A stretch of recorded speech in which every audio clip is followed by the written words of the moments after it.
I never imagined that a single shoe could change the course of life.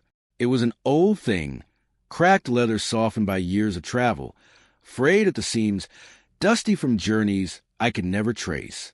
I found it beneath the shade of a mango tree at the edge of our village. The branches were thick and low, casting shadows that seemed to bend time itself. An old man was sitting nearby, leaning on a crooked stick. His skin was dark and patterned like the bark of the tree. His eyes were deep, quiet, watching me with a patience I did not yet understand. I had walked past him countless times before, noticing the dirt that clung to his clothing, the way his clothes seemed threadbare and patched, the sun leaning heavily against his stooped shoulders. I had dismissed him as unremarkable. But now, as I bent to pick up the shoe, I felt something stir, a quiet vibration in the earth beneath my bare feet. "Do you want it?" the old man asked, his voice rough and gravelly but not unkind. I hesitated, as if the shoe were a bird that might take flight. He smiled faintly, the corners of his eyes crinkling. "Shoes take you places you cannot walk alone. You just have to respect where they've been." The words were simple, but they landed in me like seeds in fertile soil. I slipped my foot into the shoe. It did not fit perfectly, but it fit in a way that felt inevitable, like a hand finding a familiar groove in stone. That night, I dreamed I was running to the village, past huts with thatched roofs, past women pounding yams, their laughter slicing to the heat of morning, past children with bare feet and eyes full of wonder. The shoe carried me faster than my legs could move, lighter than my body would allow. I woke with the dust of the dream still under my nails, and the echo of the old man's voice ringing in my ears. From that day, the shoe became my companion, and with it came a world I had never truly seen. It drew me to the elders of the village, the ones we often overlooked, dismissing them as feeble, foolish, or irrelevant. They were quiet, the men and women who sat under trees, their hands knotted and scarred, their backs bent from decades of labor. They spoke in stories and riddles, moving their hands over the air as if shaping invisible clay. They had no degrees, no certificates, no polished education. Yet their words were treasure chests of wisdom, their voices carrying the weight of generations. I sat at their feet, sometimes quietly, sometimes with questions that stumbled from my lips, and each time I rose a little taller, a little fuller. One morning, I followed the shoe to the riverbank, where an old woman sat scrubbing clothes. Her back was bent like the arc of a river over rocks, her hands twisted with age, the nails blackened from years of work. She looked at me and laughed, a dry, crackling sound that seemed to carry centuries of life. "You walk fast, child," she said, wringing the water from a cloth. "But do you know where your feet have been?" I shook my head, and she beckoned me closer. She told me stories of her youth, of long journeys along dusty roads, of love found and lost, of children raised, of fields coaxed to yield crops with nothing but patience and hope. I listened, rapt, the shoe warm in my foot as though approving.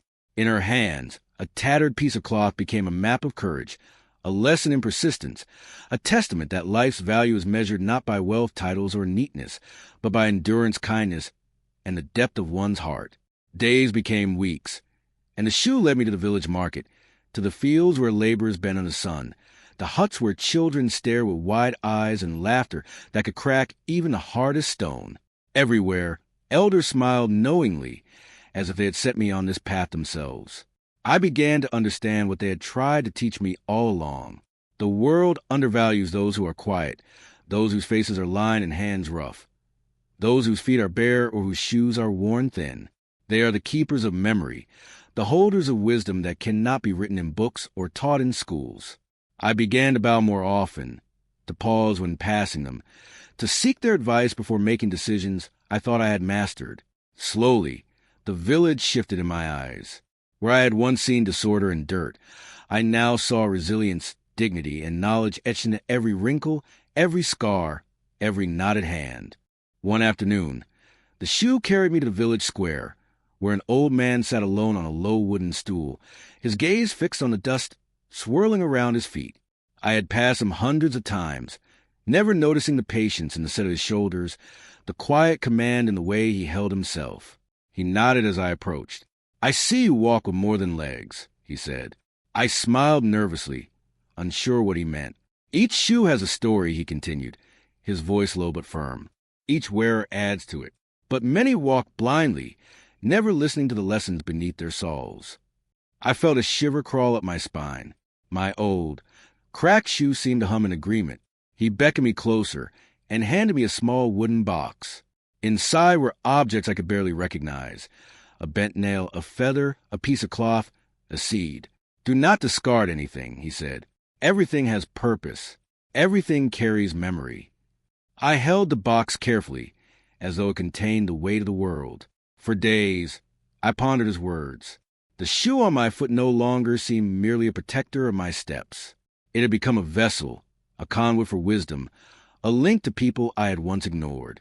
I began seeking out others, the ones who sat by the fire at night, who hummed to themselves while cooking over smoke-blackened stoves, who could not read or write, but could tell the weather by the smell of the wind or the patterned clouds.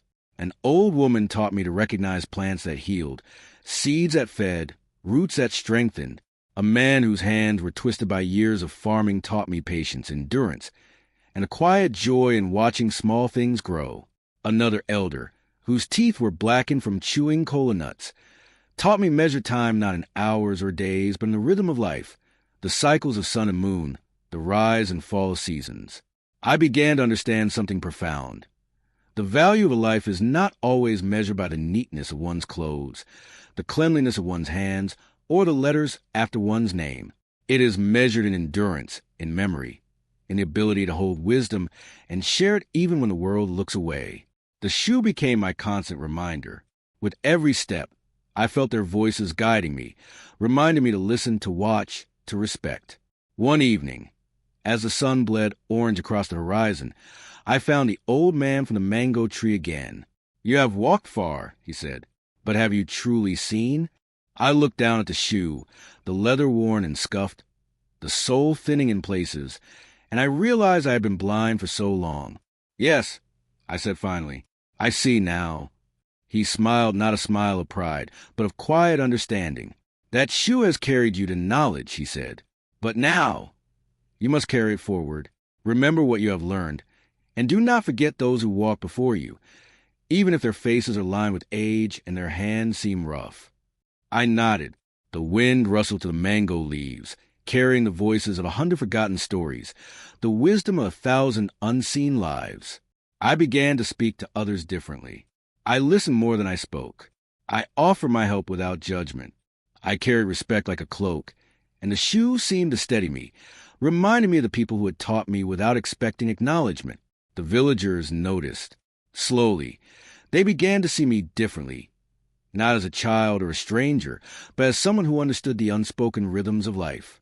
And still, the shoe led me onward, to the river where an elder taught me the importance of stillness, where patience was more valuable than speed, to the fields where labors bent under the sun, where sweat and effort were sacred, to the quiet corners of huts where children listened with rapt attention to stories of courage, love, and resilience. Each step deepened my understanding. Each worn crease in the leather carried a memory.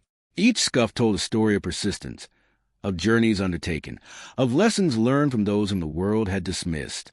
I realized that my own pride and impatience had once blinded me. I had judged people by their outward appearance, dismissed their wisdom because it was unpolished, undervalued their lives because they seemed inconsequential. The shoe corrected me. It reminded me that greatness often wears a guise of humility, that knowledge is not always printed on pages, that the most important lessons are often delivered by those whom society ignores. And in that realization, I began to change. I carried food to the old widow down the lane, her hands shaking as she lifted bowls. I helped the old blacksmith with firewood, listening to his stories of iron and flames. I sat quietly with the herbalist, learning the names of leaves that could cure fever and ease pain. Through the shoe, I had discovered a network of wisdom, a tapestry of lives that taught me to walk with empathy, to speak with care, to live with understanding. I realized that the shoe was not merely a shoe. It was a teacher, a compass, a vessel of memory. It had shown me that the dignity of an old life, no matter how rough or dirty it seemed, carries a value of centuries, that we are all connected through experience, And that listening is often the most radical act of love.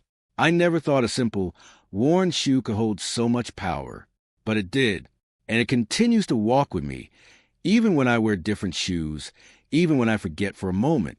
It reminds me of what matters, the elders who shape us silently, the quiet hands that nurture, the unseen hearts that give life meaning without recognition. And for that, I am endlessly grateful. Seasons began to change, and with them, so did I.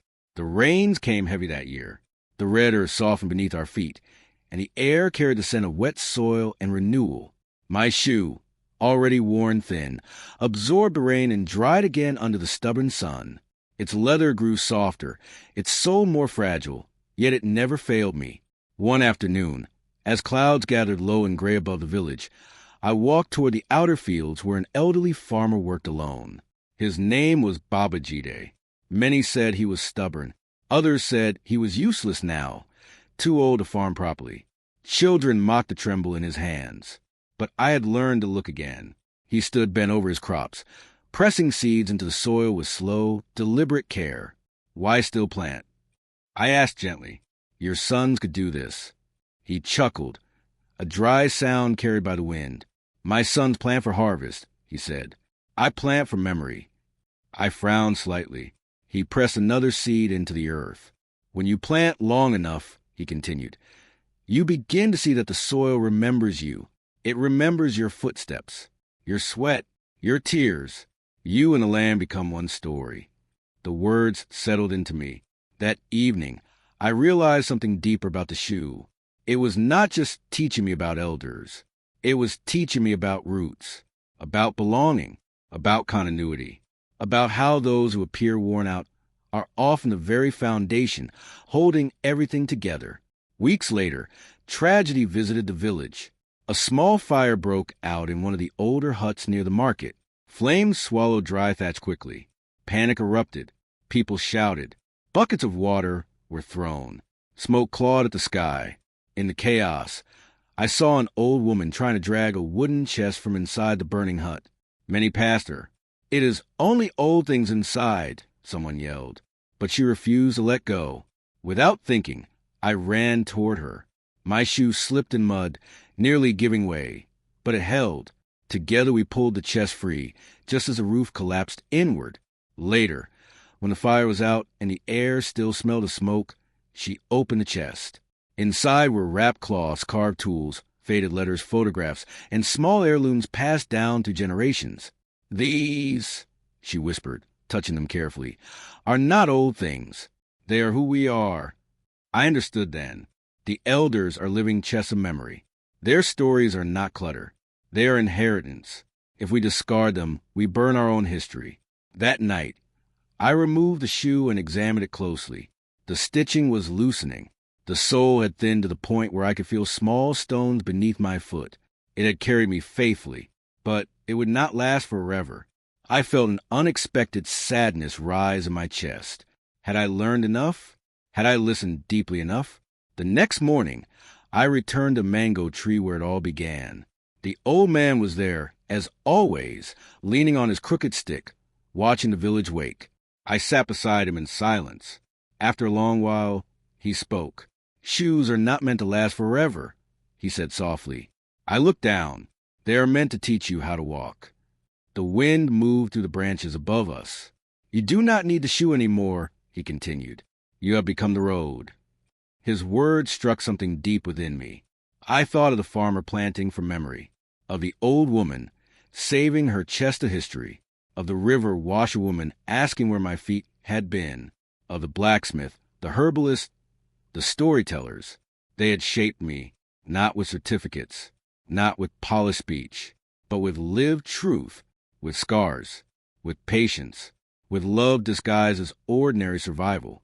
Slowly I removed the shoe. The leather bent easily now, almost tender in my hands. I placed it at the base of the mango tree, not as abandonment, but as gratitude. A child nearby watched me. He was barefoot, curious, eyes bright. Why leave it, he asked. I smiled. So someone else can learn to walk. He looked at the shoe the way I once had, hesitant, unsure, intrigued, and I saw the circle completing itself. Years have passed since then. I wear different shoes now, stronger ones, newer ones, but none have shaped me like that old, cracked piece of leather. When I pass elders, I greet them with full attention. When I see rough hands or dusty clothes, I see experience, not neglect. When I hear slow voices or repeated stories, I listen for the deeper meaning beneath the words. I have learned that education is powerful, but wisdom is sacred, and wisdom often lives in bodies bent with time, in people who seem dirty from years of honest labor, in voices that tremble but never lie. Sometimes I return to the mango tree. The shoe is no longer there. Perhaps someone else found it. Perhaps it finally gave way to dust, but its lessons remain etched in my steps. I walk differently now, not faster, not louder, but with awareness, with humility, with reverence. I have become someone who values the quiet, who honors the old, who understands that beneath worn skin and faded clothes lies treasure, that a life is not measured by how clean it appears, but by how deeply it has lived. And if you ever see an old person sitting alone beneath a tree, do not look away.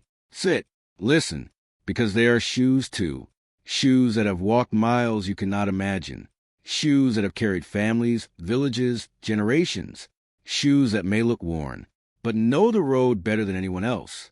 I never imagined that a single shoe could change the course of a life, but it did. It walked me into respect, into empathy, into understanding.